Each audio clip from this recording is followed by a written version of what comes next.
All right, good afternoon, everybody, and welcome to the North Carolina Museum of Art. My name is Ollie Wagner. I'm the studio programs manager. Before we get started, I just want to remind everybody that we're going to be recording this, and we'll send you guys out a recording just as soon as we have it ready. It usually takes about a week. If you know anyone that you think might be interested in watching this, you can feel free to share it with them, and it'll be posted on YouTube as well. If you guys have any questions during the demo, you can just type them into the chat and I will ask the artist on your behalf. And I believe if we have time at the end, we might open it up for a Q&A. All right, so moving along, we have a really exciting guest today. Our guest is North Carolina artist Bill Koeb.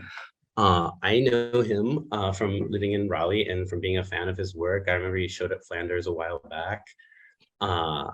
If you get any of you guys remember that, undoubtedly some of you guys probably know him from his comic book career as well. So Bill, are you ready to start your demo? Yeah, absolutely. Awesome. All right, take it away. All right. Well, listen, thank you, Ollie, and thanks North Carolina Museum of Art. I really appreciate this opportunity. So what I'm going to do today, I work in a lot of different media, from painting, like the piece behind me, to pen and ink drawing, to working in my sketchbook, to monotypes, which is a really fun form of printmaking, to image transfers. So I began doing image transfers in, oh God, well, I've been doing them for a long time. I've done them actually. The first image transfers I did were back in the late 80s, and I was taking Xeroxes or photocopies, which is basically toner fused to paper. And I was using workable fixative, which is a spray fixative, spraying the photocopy, laying it down on a piece of paper, or actually a piece of illustration board, and then burnishing it down and removing it. Another method that works really well for photocopies is using acetone, which is basically fingernail polish remover. And my friend John Van Fleet did a lot of work like that, years and years ago. He did a book called Shadows Fall, and did some X-Files stuff like that. And that method works really well as well. The image transfers, I've sort of revisited them in 2014, using matte medium, and gel medium, and gesso, and painting that onto different types of printed media, everything from magazine photos to newspaper images to photocopies to color printouts to laser copies, just trying out different methods. If you've ever heard of Inktober, which is a thing that happens in October, I forget who started it, but people will do a drawing a day, post a drawing a day in pen and ink. And since I draw all the time, I thought it would be fun and interesting to do an image transfer every day for a month, because that's also ink on paper, and so it follows the same idea of Inktober. And so I'm going to switch my camera view in just a second, but I can show you some of those that I had done. They're a combination of newspaper photos and magazines, and an old calendar that someone gave me. So, and if you have questions, please don't hesitate to ask. I can see the chat as well, and I know Ollie's checking the chat out. But let me show you what I did in that series, and I'll explain a little more about that. So let's see if this works. Okay. So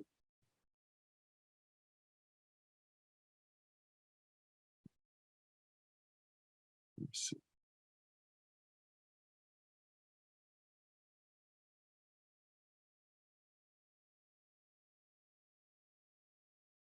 Okay. So hopefully my video is spotlit. This was a little experiment I was doing.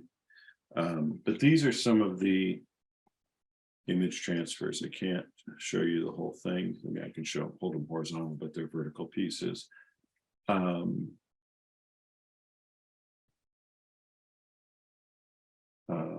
Some are more successful than others. Some you see remnants of the gesso. This is part of a newspaper image, part of magazines. Basically around that time, there was a show of Robert Rauschenberg's work at the Nasher, and he was at the forefront of doing image transfers. And thank you, I appreciate that, Nicole. Rauschenberg was at the forefront in the 60s of doing image transfers and doing silkscreen and all kinds of mixed media. And so I saw the show, and so I did a series of images. It inspired me to do, that's what inspired me to approach this. So for instance, you know, this image, I'll show it sideways. You can see I split a photo in half, put one at the top and the bottom of the image, and then added this diagram and transferred this down. And this is on just a piece of Bristol board, which is a type of stiff paper. It's pretty stiff, it's pretty thick, and you want a thicker paper because part of this process is, as you'll see, is you put the image down, you glue it to the paper, and then you use water and a brush to remove the newspaper image or the magazine, and it can tear into the paper at times. And so this is from most of this is from the Indie Weekly, which is a local weekly newspaper. Images of, this one's called True Colors, images of Obama and fans of Obama, and then these color tiles that were from another source. Each one of these had a direction, you know, there was an idea behind the choices. And so this one was all about psychology and prompts and symbols and meaning. I want to say that's Carl Jung, but I'm not sure because it's been a while since I've done this. You know, and this is someone vaping, and you know, the idea, you know, the saying a cigar is, sometimes a cigar is just a cigar. And so lots of different things. And I like to put images together when I do these that subvert meaning. And what I mean by that is that, you know, images can have meaning, but I think that meaning comes from context. I don't necessarily think that a thing means something in and of itself. I think context is really important for meaning. Hey, Bill. Yeah. Would you say that there's a lot of political influence in your prints? A lot of what? Political influence in a lot of your other... in some of them, yeah. In some of those, in the piece behind me, yeah. And I mean, probably the first series of paintings I did for myself, really, while I was doing illustration, were political. I mean, they were anti-war paintings. And I've spent a lot of time doing cartoons and draw, you know, political cartoons. So yeah, absolutely. Just for myself, though. I mean, I never was hired as an illustrator to do. I was never hired as an illustrator to do political work per se, but I've done my share of social and political images. Yeah. So give me 1 second. Let me just pull something out here.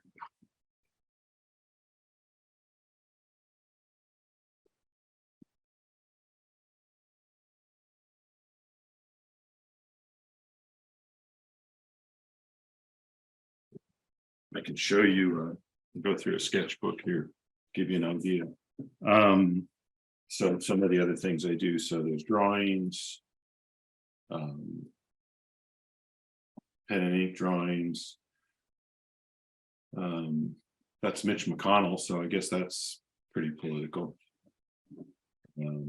That's another Mitch McConnell. This is a combination of image transfer and acrylic paint.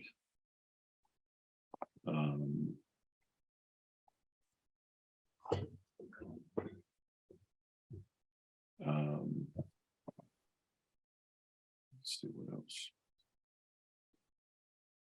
This is a drawing done. I'm part of a group.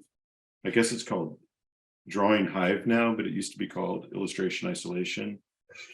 It's hosted by Visual Arts Passage on Thursday nights. Visual Arts Passage is an online and in-person school to help people advance in their careers and learn how to navigate the both the portfolio side and the business side of illustration. And now they're venturing into fine art, but they do drawing nights, and so these are some drawings from that. We draw from different photos. So yeah, I mean, there's, you know, oh, this is the guy from, I forget his name, Iron and Wine. A couple of the Beatles. This is what's his name, Texas, on the beach when, you know, there was a disaster in Texas. John Lennon. This is a different kind of transfer. This is a tape transfer. And this is a fun way to work. You can take pencil drawing or charcoal drawing, and this is packaging tape. And I took the packaging tape and I put it on the drawing, and then I lifted it off and then moved it. And what that does is it actually lets you move pieces of your drawing. You can also use the transparent contact paper, you know, shelf paper will work as well and won't damage the paper. So yeah, so these are political. This is a portrait of David Bowie that I did. You know, it's not an exact likeness of David Bowie, but I think it hopefully captures some of the feeling of David Bowie. There's Mitch McConnell as Gollum, and some more of those. So you can see, like, I'll work out an idea.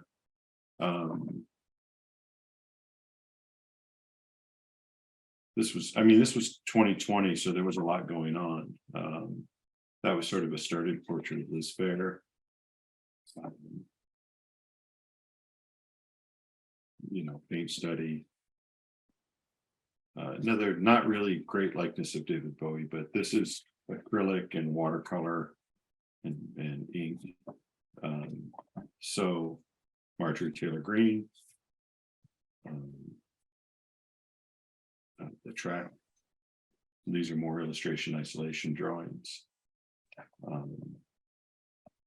So you can see I like to work in a lot of different media. I forget her name. This is the woman. This is a silhouette of the woman. She's the poet laureate with the Biden inauguration. I think she was the poet laureate. She was the poet. I can't remember. I'm horrible with names sometimes.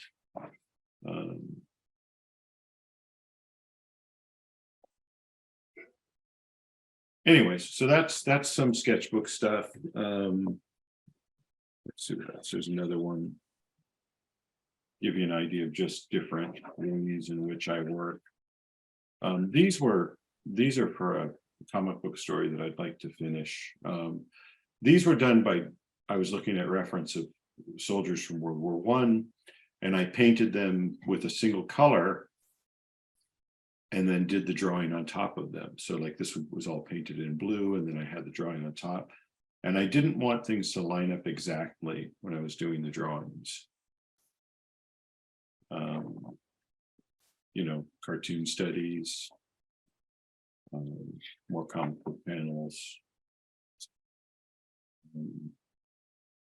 Yeah, so you can see, I mean, I've gone in a lot of different directions with my work. This was a piece I did about phone dating, or online dating. Phone dating, online dating. I did a couple different versions of that. That's a pastel drawing. So anyhow,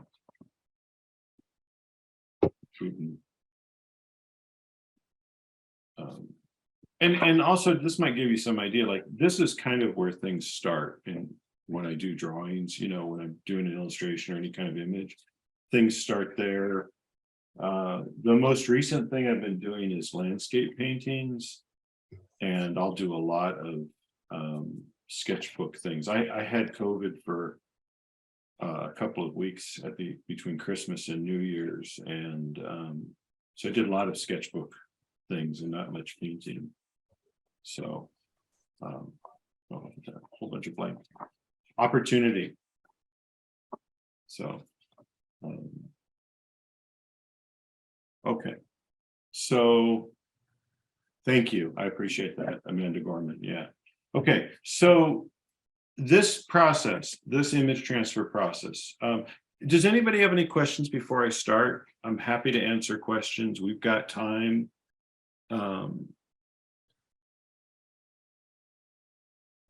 I can talk about my history a little bit. I'm open. So if nobody has any questions, I can just start working.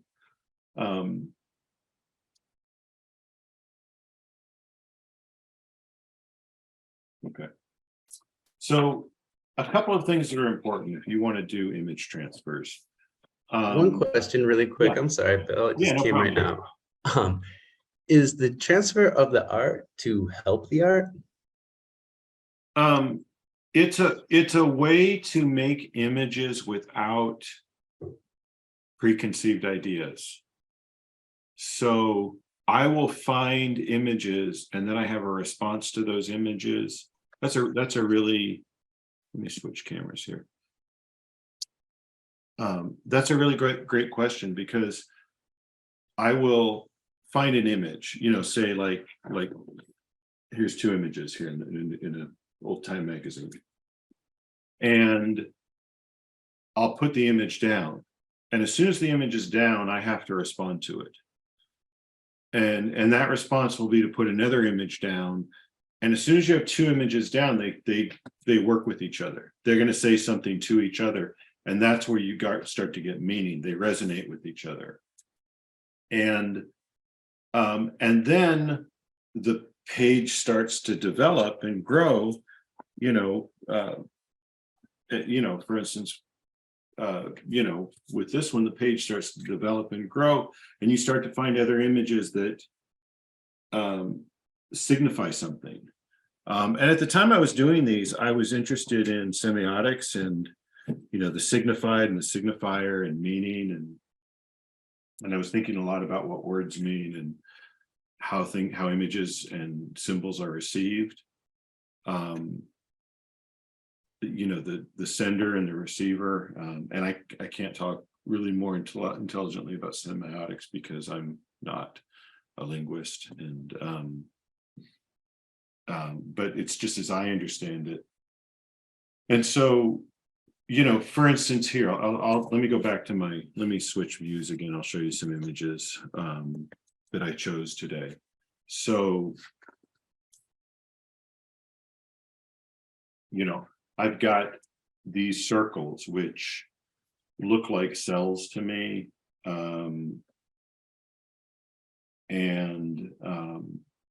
This is from a calendar that I was given.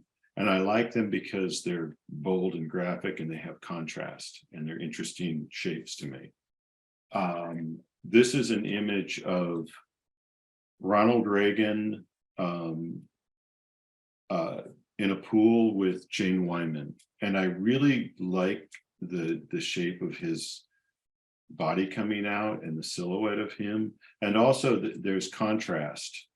between the foreground and the background. And so because of that contrast, I think that will make a good transfer. I'm hoping it's on slicker paper. And so I look at that image, and then I look at this image from the Indie Weekly, and it says they're trying to make everybody a monster by Jasmine Gallup. And this is about the use of the no-knock warrant. And these people are suing the Raleigh Police Department for their no-knock warrant and harassment. And then in addition to that, I have all of these old nudes that I was trying to find one that I thought would be a good high contrast image that would work with some of these other things. And so I'm not sure exactly what the resultant here's the image. I like that shape of this woman, and this picture was taken in 1925 by photographer Gerhard Rudecki, and I just was drawn to that aesthetically, and that is a composition. And so normally I might be interested in just drawing that, but having to take this image and these other things and put them together, it makes me think about composition differently than when I'm just drawing something straight up. And I think we all have tendencies to draw things. If you ask, I do this exercise, where I ask people to draw an apple in my painting class. And this is what I get. I ask 10, 20 people to draw an apple. I'll just show you 4, and this is what I get. Okay. I might get someone doing this. Okay, that's a little, if you can see that. You might get that. And so, okay, that's an idea of an apple, and that's great. Well, let's go further than that. Then I ask people, what was the last fruit you ate? What did that look like? And they might draw an apple. What was the last apple you ate? They might draw slices of an apple. And then I start to think about an artist that did a lot of still lifes that I like Cezanne or Richard Diebenkorn. And I think about how they would compose an apple. Or my friend Kim Frosian, who's done wonderful still lifes. That's Froshin, Kim Frosian. And her still lifes, and how she composed with like pieces of toast and things. And so then you've got, this is an idea and this is an experience. And so how can you take the two of those things together and make a picture, And so I go through a whole exercise of apples, and then finally what I come to is I do a whole bunch of drawings of apples in this exercise, and what I come to is I end up drawing a table, and I put a plate on the table, and I put a piece of apple pie on the table. Okay, and that's the result of all the like 20, 30 different drawings of an apple. That apple pie is an apple as much as anything else. That's both a memory. It's presented somewhat formally, so it's an idea. And then I said, okay, well, where is that taking place? Okay, it's in a room. Let's put a window in the room. So I put a window in the room. Okay, if it's an apple, there's an apple inside. Let's put an apple tree outside. Sorry, I'm drawing this really small. Let me make this bigger. And this is related to the question, I hope. So here's the pie. Here's the window. Here's outside, with apples outside. So now you've got an idea and an experience all in one. Okay, so the apple pie is by itself. Let's put a fork on the table. Let's put a chair. And then I ask people, sorry, this is not a really good drawing of a chair, but you get the idea.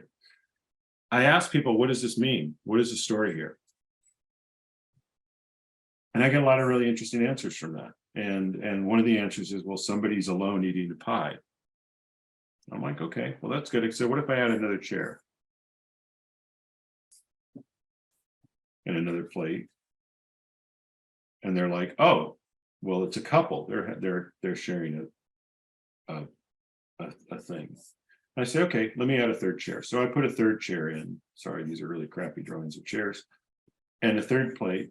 And I ask people what this is about. And somebody always says family. And yeah, I'll discuss the materials in depth. Absolutely. Sorry if the materials seem general. So that's family. So now that's a story.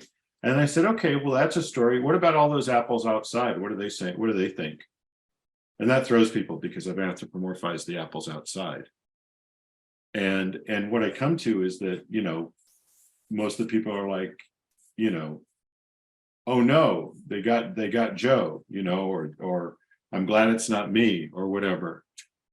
And so you get a whole experience, and you get story, and that's where I think, at least with illustration, that's where picture making I think comes, because you're responding to something and you're trying to make a picture out of it that you've never seen before, that expresses an idea but does it in a way that uses both your ideas and your experience.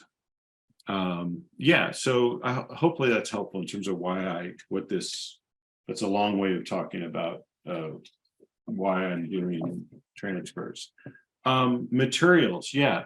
So the materials that I'm using today, I use a variety of materials. This is super matte medium. You can use the regular matte medium. I use Liquitex typically, but they didn't have any, so this is golden. It is a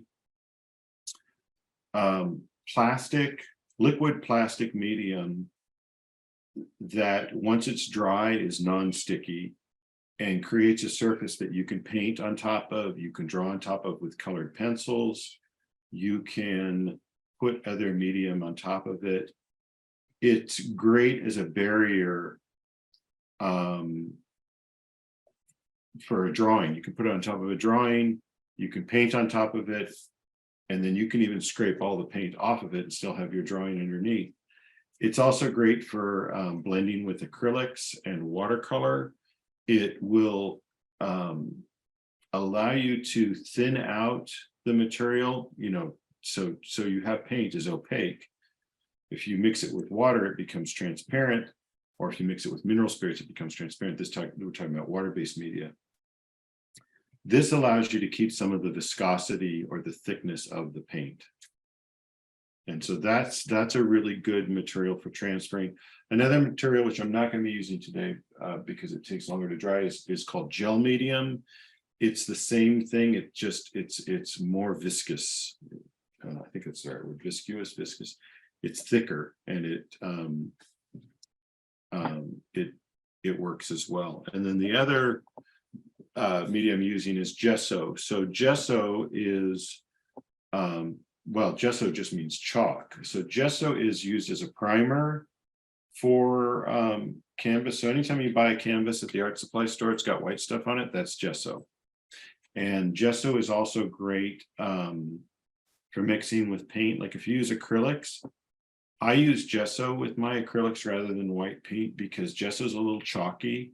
It has a little texture and it has tooth to it. And I like the fact that it makes the acrylics feel a little more fluid and a little less plastic. There's also clear gesso, which works just as well. Clear gesso is very similar to matte medium. It's similar to, it has some tooth to it. Tooth is like a texture that holds, that grips whatever the material is. The artist Chris Payne will use what's called ultra matte medium or clear gesso, and he rolls it on top of drawings, and then he goes in with colored pencil on top of those, and it has a tooth that takes the pencil really well. And the difference between this and clear gesso is obviously clear gesso is transparent.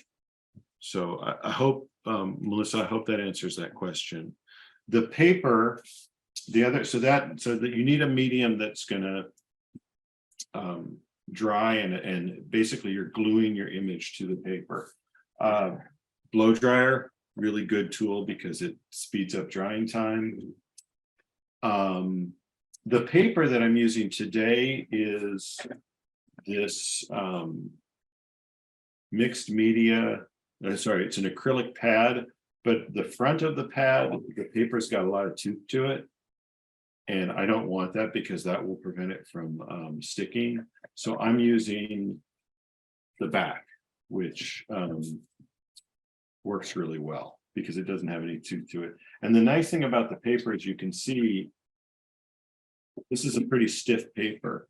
And the reason that's important is that if you use a paper that's too thin, you can tear through the paper. My preferred paper is like a Strathmore 400 or 300 vellum surface Bristol board. And you can use the vellum or the smooth. I think the vellum holds the images a little bit better. It's basically what comic books are drawn on. So that's the best paper. Brushes don't matter. I use a flat, any flat brush. This is a Artist Loft inexpensive flat brush, and it's anything that you're just covering the image. And I tried also to keep the brush pretty dry, because if you have too much water, you're thinning the glue out or the medium out, and it makes it work not as well. And then for the second part of this, which is taking a wet brush and you'll see lifting the paper off once it's glued down. Any stiff brush works. This is just a flat oil painting brush, and you can see how long I've had this and how loved it is, and how, this is just one of my oil painting brushes. So any hog's hair or stiffer bristle brush will work for that. So you can also use, if you're doing larger things, these are pretty nice. This is just a big hammer brush. These are great. These are the cheap brushes you get at the hardware store or at the art supply store. They usually come in a pack of 3 with 3 different sizes, and those are great for spreading images out. I use this brush when I'm priming canvases a lot. And let's see, you can also use a paint, like a speed, but like a roller, like a speedball.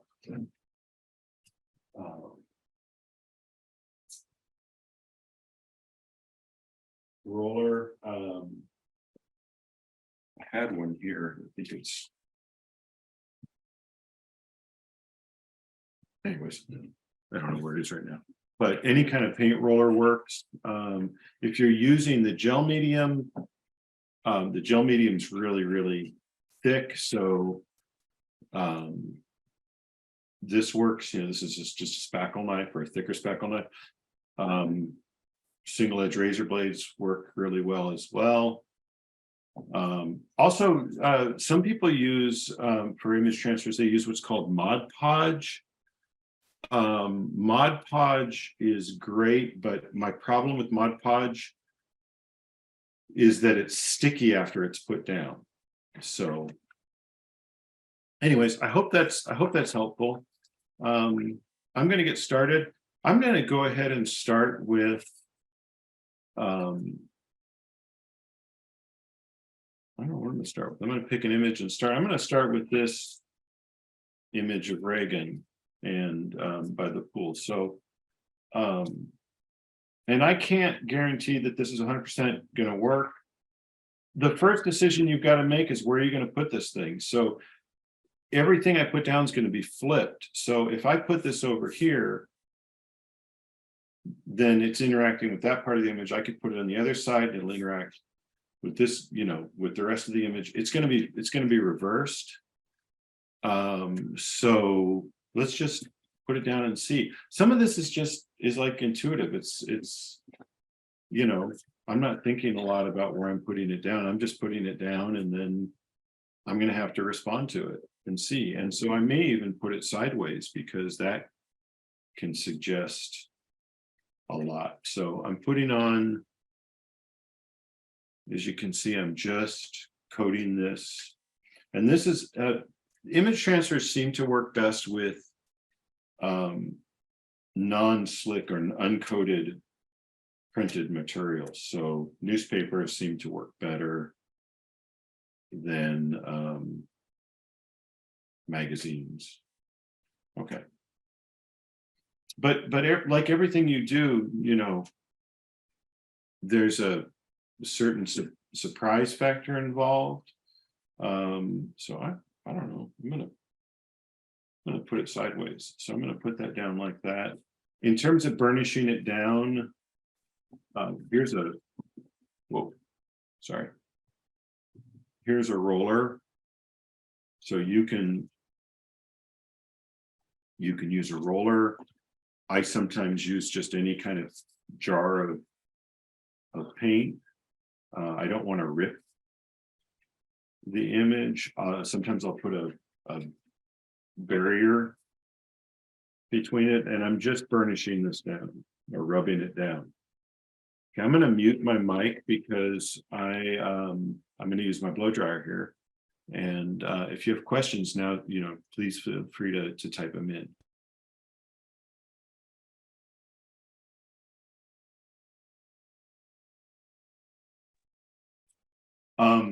One of the hardest parts about all of this is patience, and I'm not a very patient person. But you have to let things dry, and I'm not really great at that part of things. You can see some of the image stuck and some of it didn't. And I'm going to dry this just a little bit longer. A couple things, papers to avoid. Watercolor paper, I would not use, because watercolor paper has a sizing in it, and the sizing is there to somewhat resist the watercolor. Hey, Bill. Yeah. Sorry not to interrupt your train of thought there. Do you lift it when it's completely dry or a little damp? I like it to be completely dry because it'll transfer better. If it's still a little wet, it might not transfer as well. So what I'm doing is I'm using this brush the ink has been glued, hopefully, to my new piece of paper, and the paper backing, or the whatever the ink was printed on, the magazine page, I'm using water and a brush to dissolve. And you know, this is the watching the paint dry part of painting. So if anybody has questions, you know, now is a good time. So what I'm trying to do is I'm trying to get this soaked enough and then rub it off.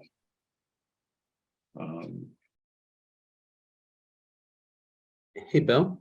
Yeah. Have you ever tried transferring an image on the inside of a cracker or a rice box or the back of a cardboard, like vacuuming a spiral sketchbook, perhaps? No, that's a great idea. Does that work really well? Or is anybody, you know, that's a really good idea. I'm not sure. I mean, I've used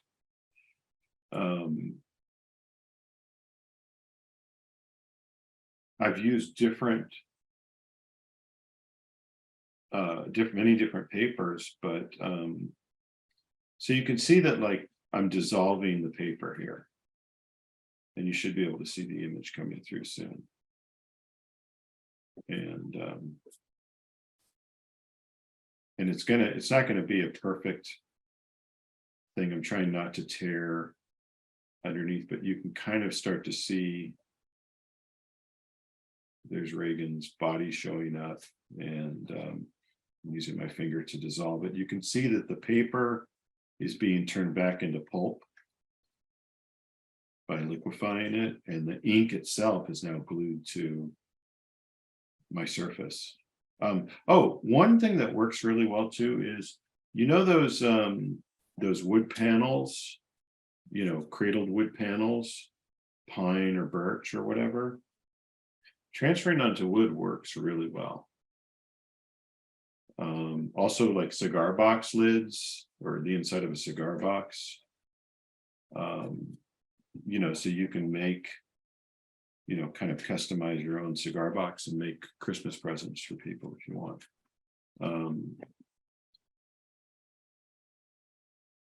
What about printing photos on people's home printers?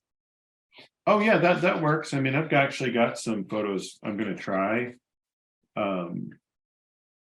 So home printers are inkjet printers, and some of them are laser printers. They both work a little differently, but you can see that some of this I don't think I had enough media on there, or the paper is not as absorbent as I want, but you can sort of see there's my image.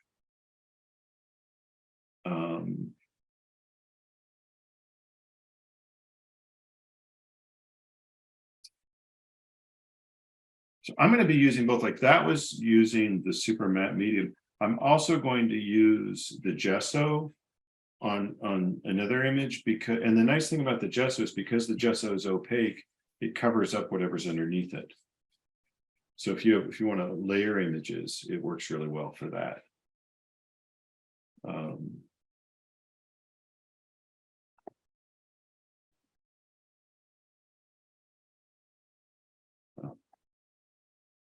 I've been thinking though lately about taking photographs of landscapes and just cutting out different pieces of them, printing them out, cutting them out, and then collaging, you know, transferring those down and then painting on top of those, so that you could have landscapes with like a mountain from, you know, the Blue Ridge Mountains right on top of a mountain from the Rockies, or a mountain from the Alps, or you know, a field from New Mexico or something like that.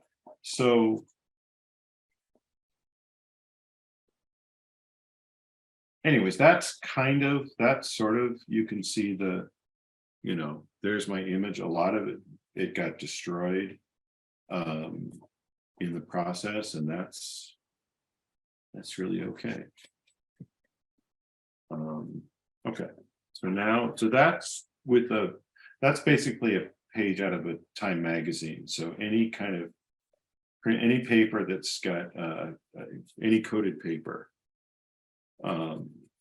might give you similar results. And okay, so now I'm going to take, this is just from a calendar, and I think I might put this over here. So I'm going to try gesso with this.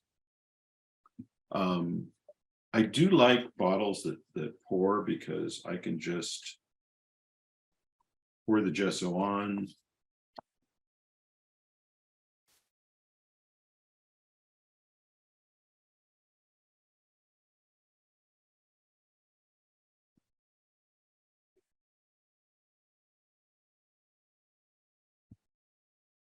And I'm not going to pretend that I'm going to be able to make art today. I'm just really trying to show the process.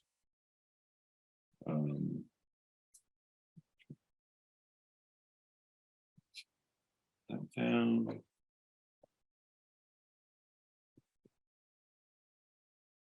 See what happens. I'm going to mute myself again.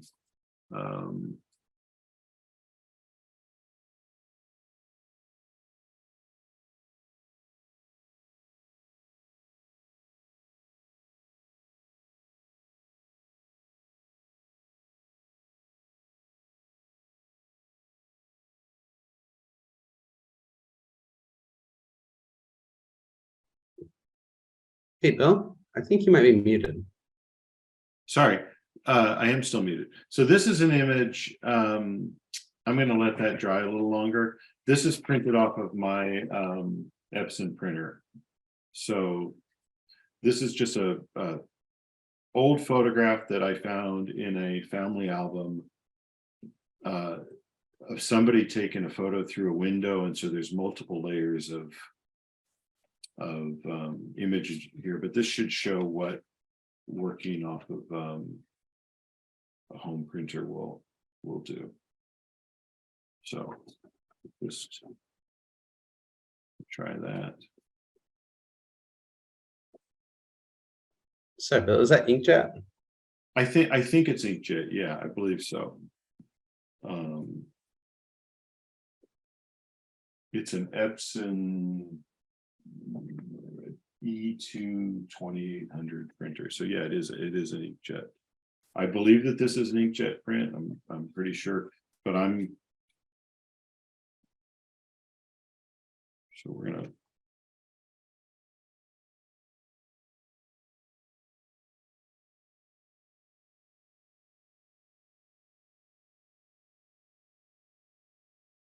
put this down.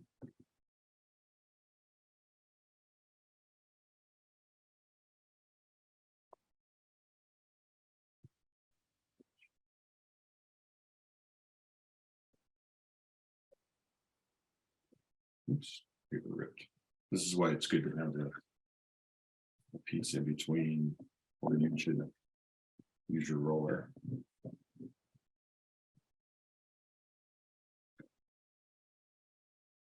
So let's let that dry. Let's see what's going on with this image.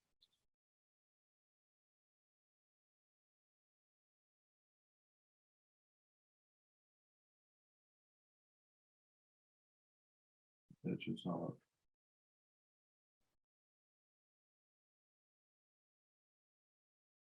Okay. Now comes the fun part. The exciting part. So I'm basically soaking the paper with water, wanting it to get permeate through the paper, and then I just start to work the brush into the paper to sort of dissolve it. And as you can see, my image is starting to show through.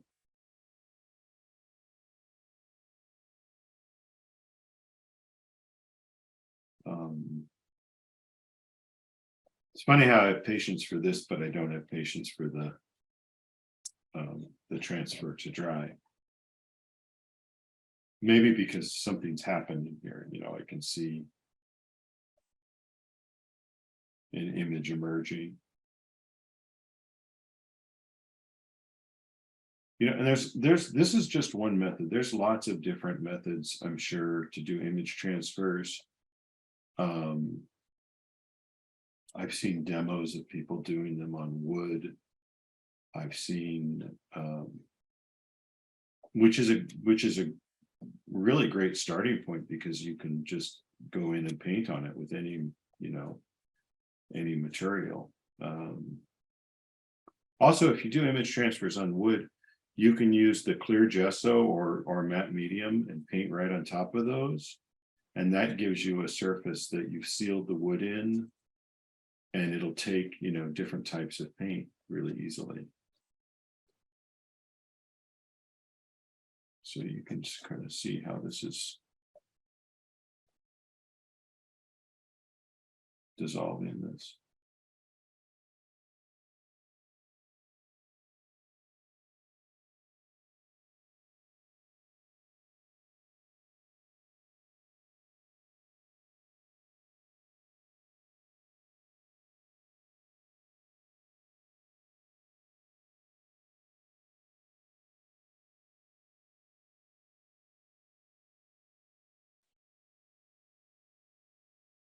I know that Rauschenberg used a method where he was using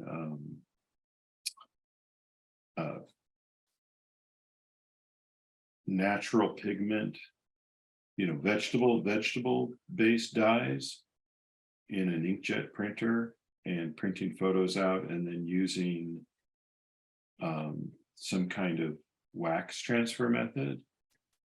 I think that was kind of later in life.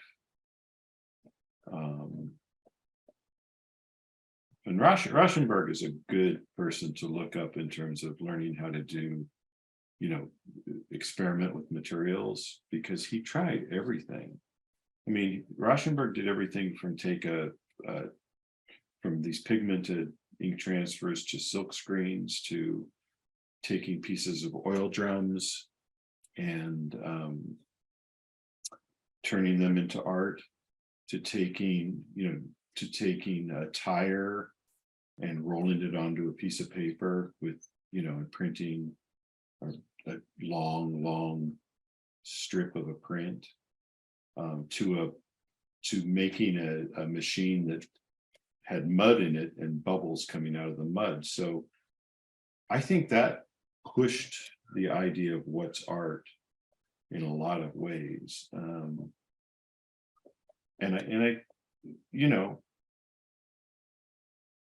I think it's good to be open to, exploring what is art, and is the medium important, or is it the medium or the message? What's important? So you can see, like, this image seemed to transfer with the gesso and being on a non-coated stock. I think this was a much more successful transfer than the first one. Let's just see if I can dissolve a little more of the paper.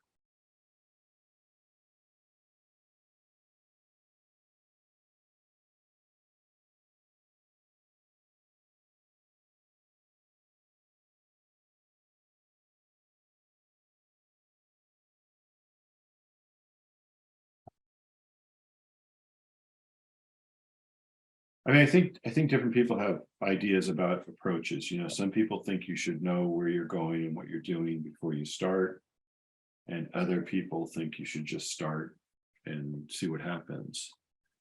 I think that both of those approaches, or combinations of those approaches, are valid. But you can see, like, now I have an image that I've got this man with his arms up in the air, sort of going down, and I've got these circular shapes. And what starts to come to my mind is beach balls. And so to me, the meaning of whatever this image of Reagan was, and all the baggage that comes with that, has been subverted a little bit with these sort of beach ball shapes. And it's almost like Reagan playing in the pool. So in a way, it makes him sort of a childlike figure, which in Reagan's years as president, he seemed to, publicly at least, to be in decline and be somewhat childlike. There's still a question as to how much he was acting and how much he was actually really suffering from dementia. But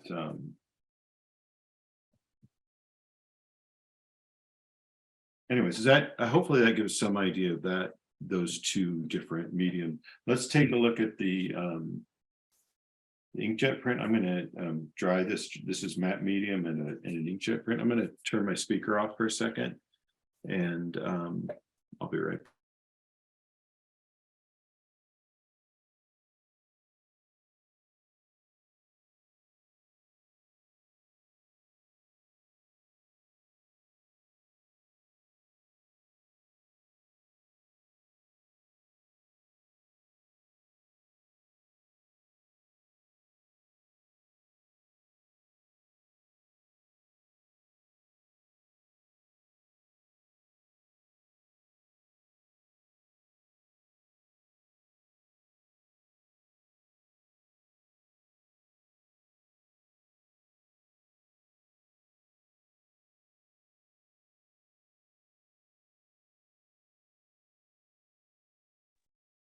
Okay, so let's see. So this print, you can see that it's not, I mean, the paper comes off really easily, but it's not, doesn't seem to, you know, it's transferring in a different way than the other two.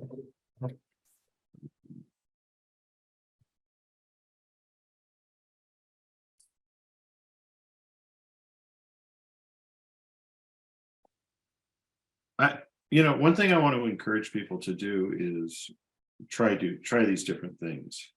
And sometimes things are going to come out the way you want them to, and other times they're not. And failure or things not coming out the way you want them to be is I think a really good way to learn, and you'll discover something else. You know, you might think of something as not working out the way you wanted it to be, but you also might discover something in the process. And it's just, that's the thing I've been struggling with in doing these landscapes, is that you know, I've been working from photos of mountains and things, and there's not as much of a surprise. And I did a painting the other day of a head just out of my imagination. And I put a color down, and then I put a brown down, and then I put a blue on top of it. And I got a color that was sort of like a black, but it was a warmish black. And I realized that was I like that color. I didn't know I was going to get it. I like that color, and that was the color that I wanted to be in my mountains. And so I think I need to approach the landscape paintings with a little bit more of a experimental mindset. And not, you know, and that's for me. That, you know, other people might be satisfied with something that looks the way they want it to be, but I don't know, it's like a response to, it's an emotional response to color and a vibration or an image that seems to work. So, or not work. Okay, so you can see that that's an inkjet print, and so that's I think that's an inkjet print, and so that's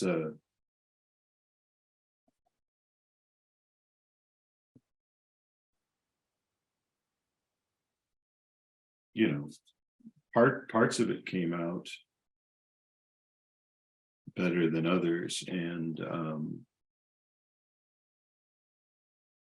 you know, so now I have this dark texture here, this image of this man reaching up, these sort of ball shapes here. And then it's just a matter of finding things to connect these elements without going too far.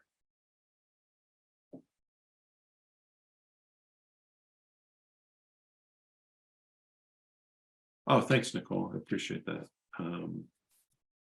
Okay.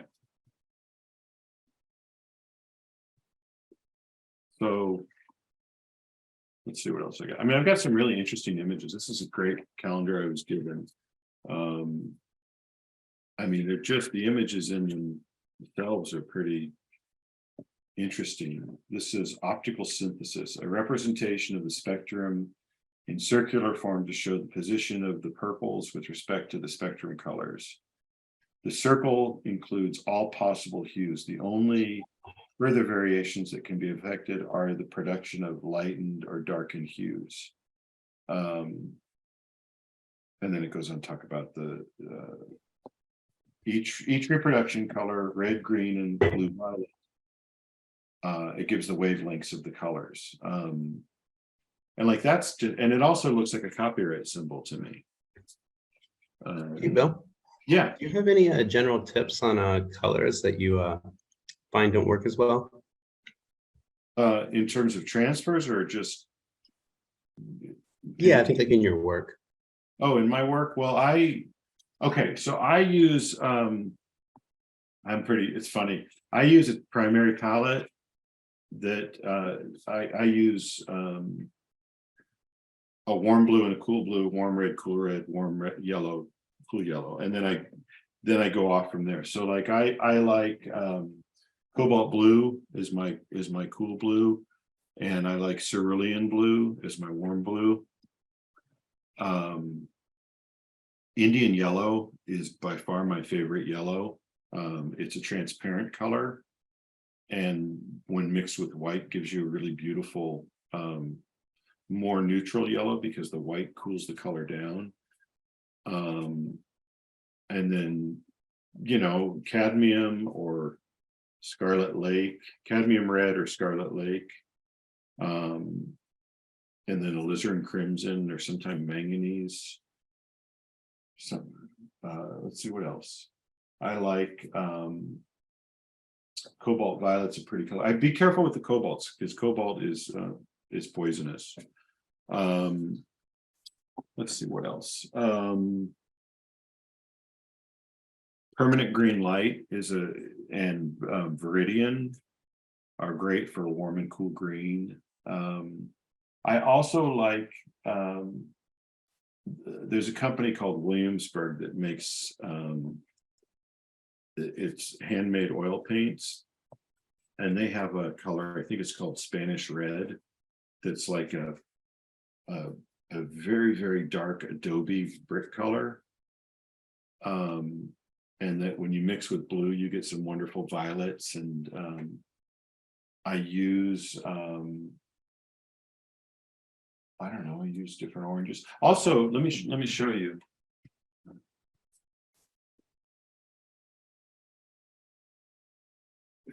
For color studies and sketchbook things, I really like these cheap Craft Smart paints. They're like between $1 and $2 each, but they're great for sketchbooks. And you get, you know, a variety of colors. Like here's a cool blue, and there's a turquoise. So those are pretty good colors. And then I'll use, like, this is Liquitex. This is Naphthol red light, which I like as a red because it's not too warm. It's a neutral-ish red. And that's a heavy body acrylic. And then this is cobalt blue hue. More importantly than that, I think too is and then this is red oxide, which is a really it's just such a great color. Hey, Bill, have you ever considered tinting the actual medium before you transfer? No, but that's a great idea. Why don't we try that and see? And so if you do that, use a transparent color. So what that means is the darker colors are transparent, the lighter colors are opaque. So if I do that, then let's see what happens. Okay, so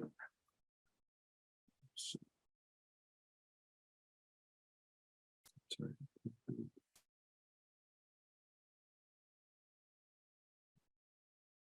Let's find an image that doesn't have a lot of color in it and see if that works.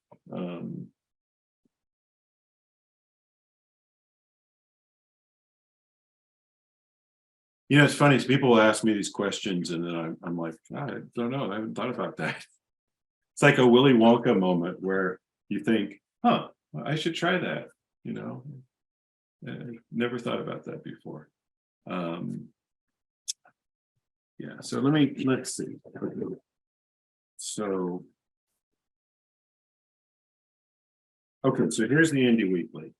Here's mostly a black and white image. Let's find out what happens when we tint the paint. So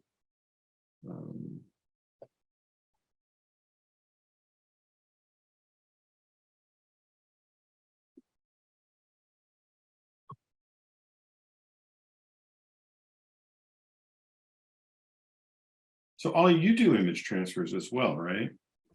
I do. What do you use for your image transfers?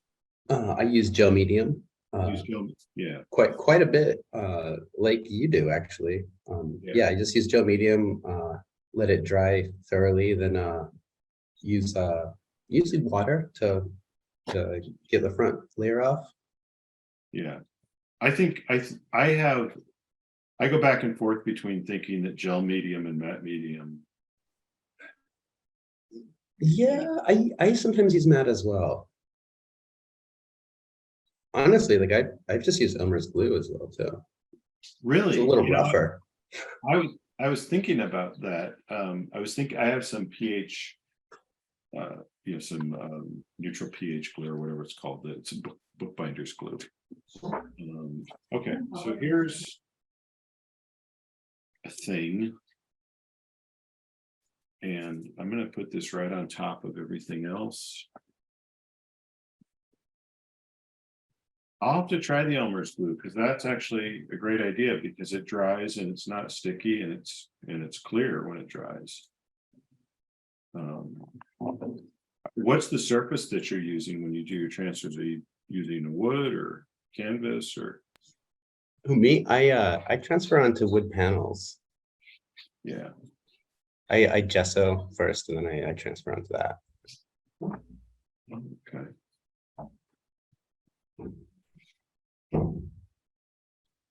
Okay. So that's, I'm going to mute and dry this.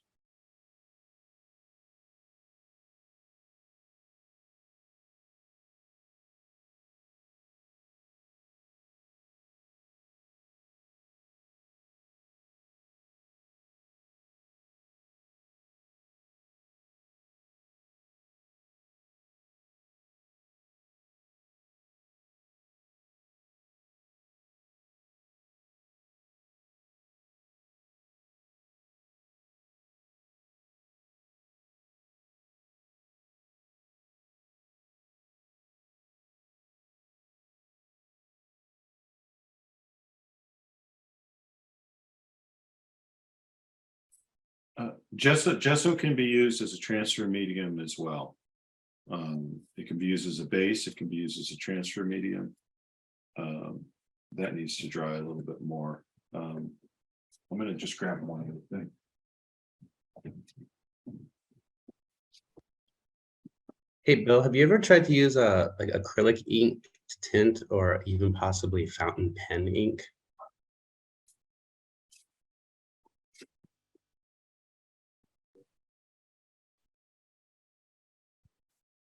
I've used acrylic ink, but not mixed in with.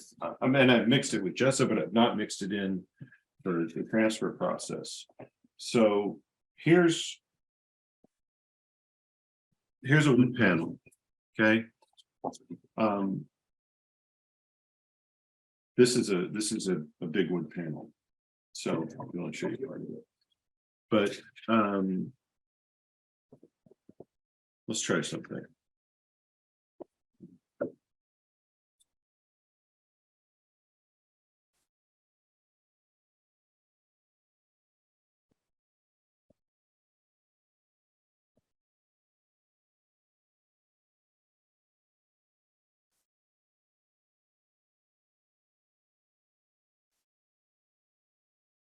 The artist that I want to say that the artist that got me, two artists that got me into mixed media and thinking about mixed media at a very early age were Bill Sienkiewicz, who has done amazing comics like Elektra and Daredevil and Brought to Light and tons of other things. Who I met when I was very, very young. Well, I say very young, I was about 18. And then I went to school, I took classes with an artist named Baron Story. And Baron Story, if you don't know his work, so I'm using gesso. Let me put a little, I don't have ink. I don't have any India ink really. Well, I do have India ink, but it's not.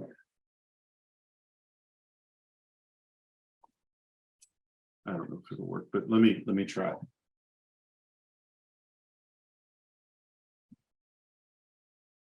So this is fountain penning. And Barron, if you don't know Barron's work, Barron did the book cover to the book Lord of the Flies. And it's the boy with the, you know, his face in the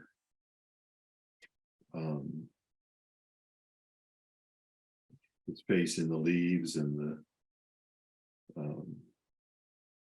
you know, sort of the light hitting his face. But Barron also did this space shuttle mural for NASA, and lots of other things. Okay, so this is just a wood panel, newspaper, matte medium, and a little bit of India ink. But Barron would use crystal clear spray fixative to seal in drawings, and then he would use matte medium on top of them to what he called creating a neutral surface so that you can paint on it. Inks, dyes, all kinds of inks mixed in with paint. He would take white out and or white ink and put it into rapidograph pens, you know, those technical pens, and draw with white ink. And Barron introduced me to a lot of different techniques.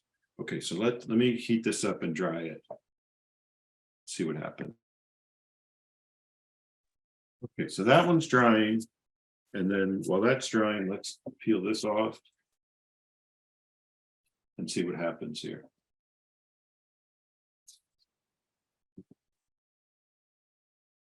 Yeah, time's going by so quickly. Are there any more questions? I want to make sure I answer as many questions as I can. I hope this has been helpful and informative, and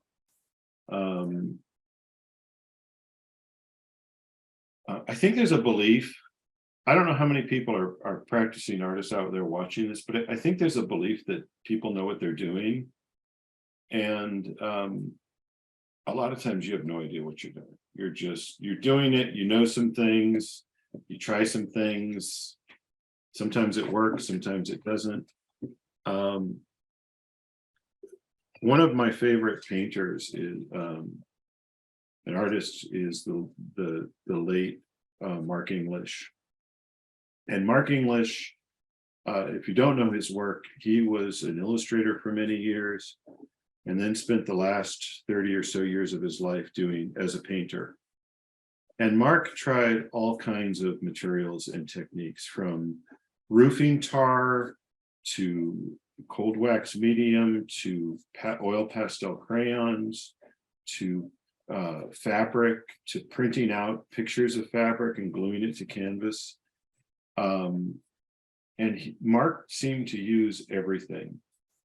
And one thing that Mark's son told me is that if a painting stuck around or didn't sell or came back, you know, it was kind of open game, and he would paint on top of it. And there's a lot of artists that do, you know, like I have paintings that sit around the house, and I, you know, after a while, I'm like, I don't really want to look at it anymore, so I'll paint over it. And that spirit of not being precious about what you've got and being willing to paint over it.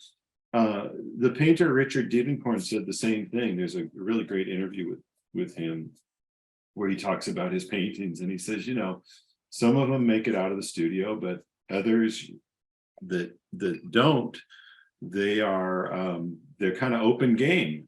And those are his words, you know. And he said they get painted on top of, and they get painted over. I also heard that he kept a bucket of of pink paint that was kind of this Pepto-Bismol color. And I think Charles Perrault was interviewing him, and I asked him, you know, what's that bucket of paint, you know, pink paint? And Diebenkorn said, well, that's my eraser, you know, and if anything's not working or it's too ugly, then I'll put that paint down and cover it up. And then I have to deal with that ugly pink paint. Which I think is hilarious. And I think it's just that lack of preciousness. And I got that from Baron too, the lack of preciousness about your work. Because you're gonna screw it up and you're gonna make it better. And there's only maybe 1 or 2 paintings, maybe, well, okay, there's maybe 5 paintings that I've done that I will not paint on top of, for various reasons. But almost everything else that I've done, yeah, that might get painted over someday. Hey, Bill. Yeah. Sorry not to interrupt. Have you tried transferring images onto fabrics? No, but I would love to do that. I saw a quilt at Horse and Buggy Press where it looked like a woman had done that, an artist had done that, and I was just in love with it. Okay, so no, I'd love that. What fabric? Anybody recommend fabrics that would be good? Okay, so here,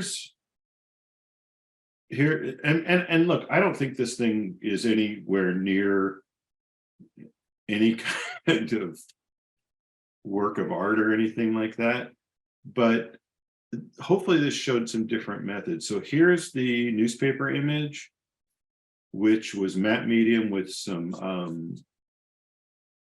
Liquitex acrylic mixed in, that you can see tinted it to some extent. Here's the transfer from the calendar image, which was uncoated paper. Here's the inkjet transfer. Here's the transfer from the coated paper. So it to me right now, it looks like a mess. And the reason I say that is there needs to be a contrast between areas of quiet and areas of chaos. And like, this is really an area of quiet, and this is an area of calm and quiet, but there's too much kind of chaos and not enough focus yet in here. Let's take this off and see what happens with this. This is on the wood.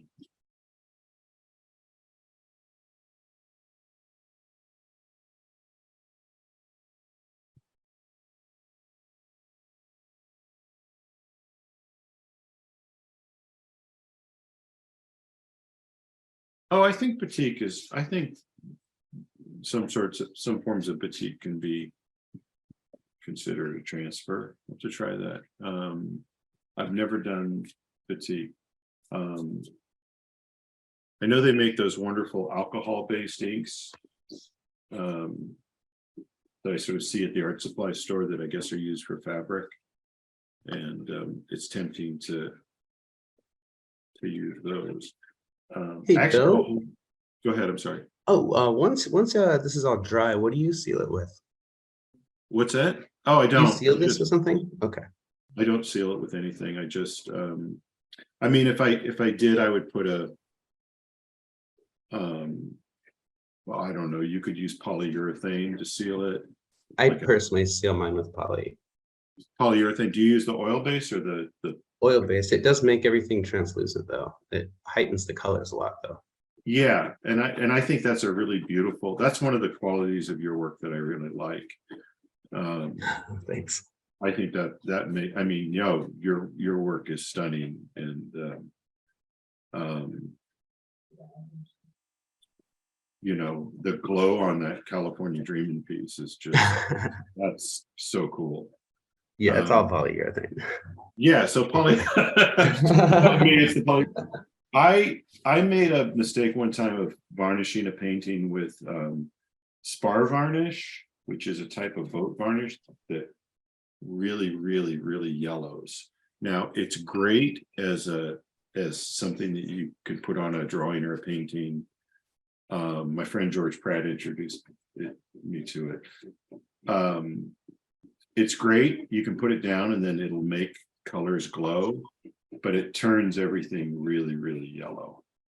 And and don't use Galkit as a varnish. I varnish something with Galkit.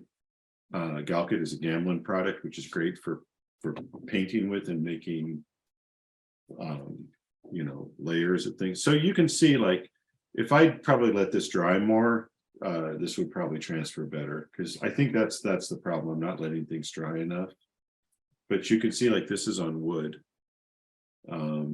somewhat of the tinting of the ink.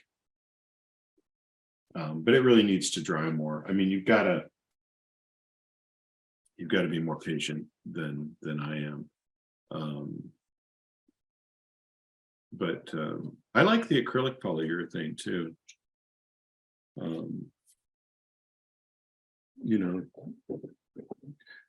There's also sometimes and very, very rarely I'll spray something and I have that acrylic spray polyurethane, but I don't tend to seal things or varnish things, and I don't know, maybe I should. Okay, so does that, when this dries, like, that will be on there permanently.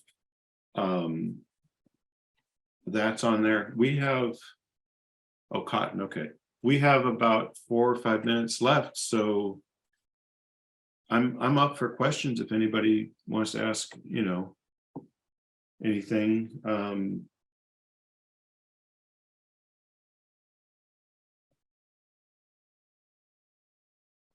The main points I want is, like, a paper that's thick enough so that it doesn't destroy it.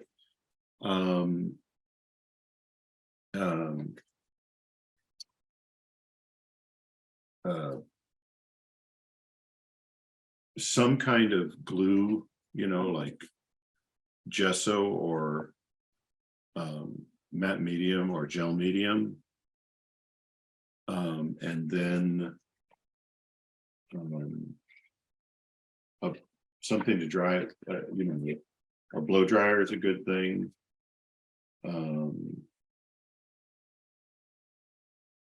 What else can I tell you?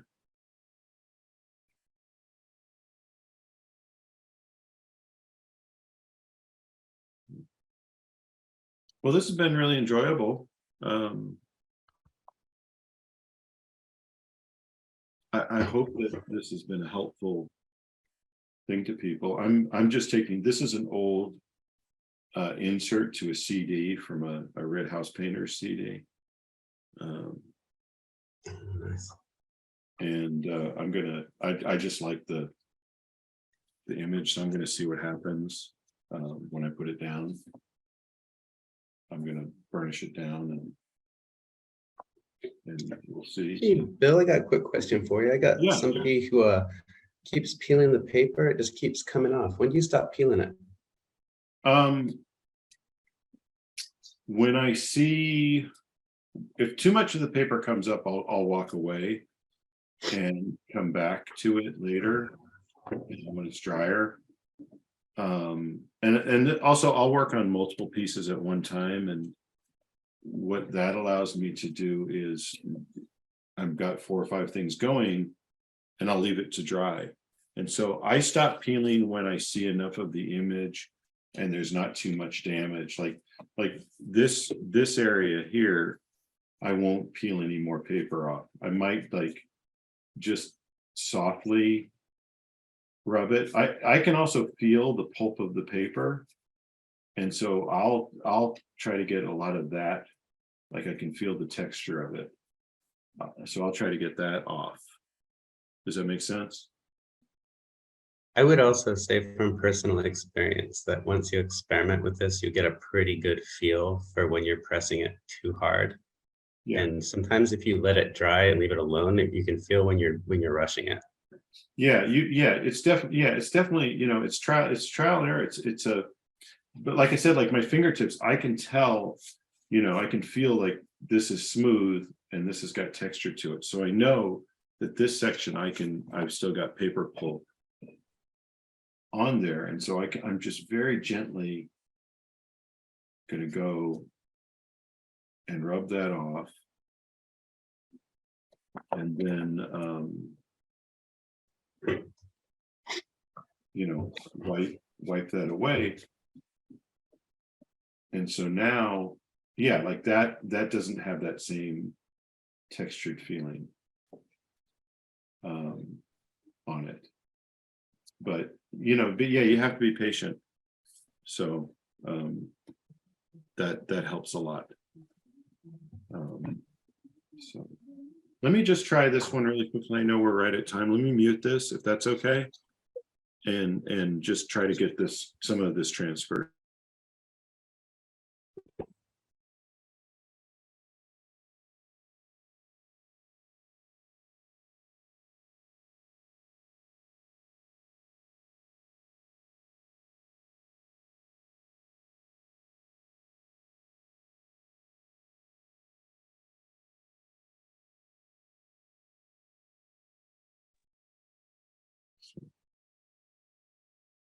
Yeah, that's going to take, so you can see it like this is coming up. That's going to need to dry more. So I'm going to leave that and let that dry and come back to it. So anyways, I hope that's been helpful. And